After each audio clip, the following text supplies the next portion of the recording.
Samasila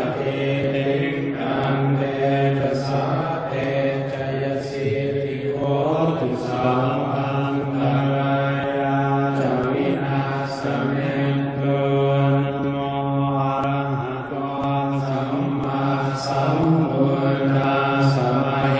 สิโลนะโมพุทธมโนมัสสะสวากขาตเสวะเตนิกะนะโม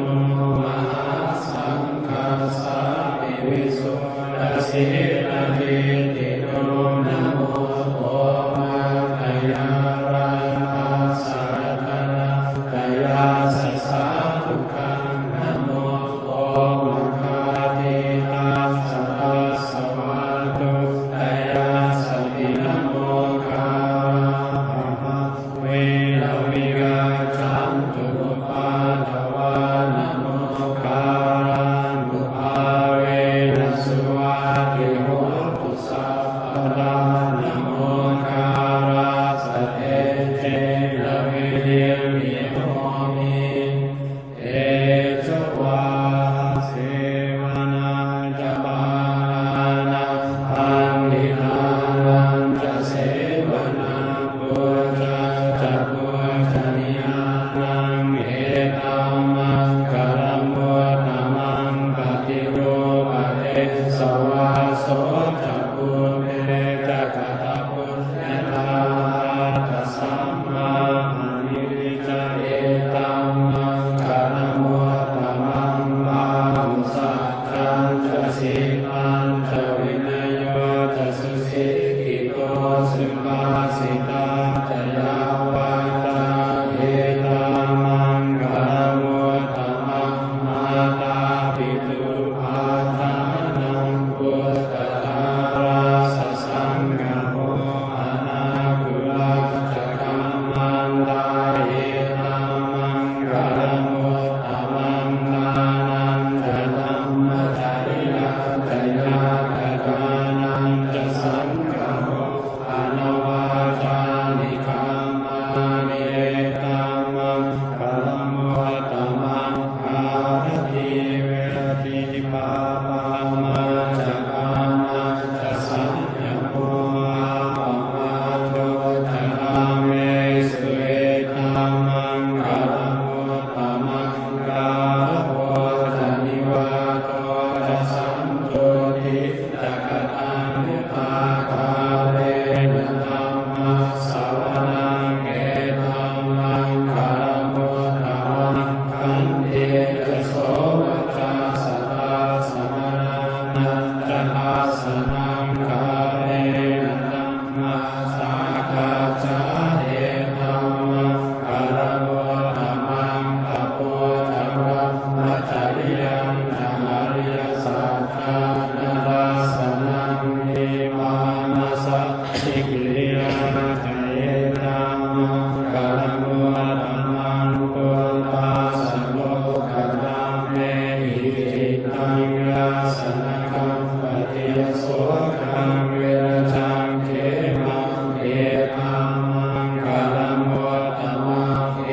ตานิสานิกาโตวาสัพพะธัมมปาราชิตาสัพพะตโสทิงกาชันติตังเตสัมปังคารโมตัมมังเอรังกิงทิวิตังอิตวาหุกังวาสักเค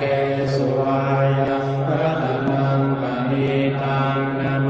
สัมมังอาทิตตะกะเตนะอิลังปิปุเรรัตนังปณิตังเอเตนะสัจเจนะสุวัตถิโหตุขยังเวรากังอมตังปณิตังยตาจักาตากะมุนิสมาหิโกนะเตนะธัมเมนะสมโมติวิจิติมินังอิทัมเมรัตนังปณิตังเอเตนะสัจเจนะสุวัตถิโหตุยังพุทธเสโตปะริวานิสุจิงสมาธิมานังอริกา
สัทธา